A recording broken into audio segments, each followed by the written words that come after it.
Doncs per coherència, perquè a Tona ens van posar una incineradora d'escombraries i ens hi vam oposar. I dèiem que l'alternativa era la recollida porta a porta, tot i que no hi havia cap experiència. I quan vam governar i vam tenir l'oportunitat, vam implantar la recollida porta a porta. Després de Tiana va ser el primer poble. I vam fer-ho amb les 3 fraccions, ja no ho feien 2. I va anar bé.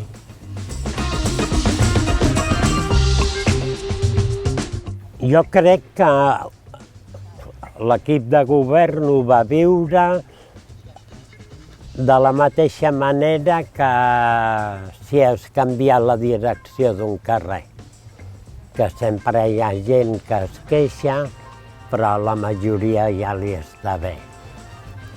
No va ser un daltabaix, un terrabastall, una problemàtica molt gran. Jo crec que ho van viure bé, inclús l'alcalde, que primer era reaci, després va ser un gran defensor de la recollida porta a porta.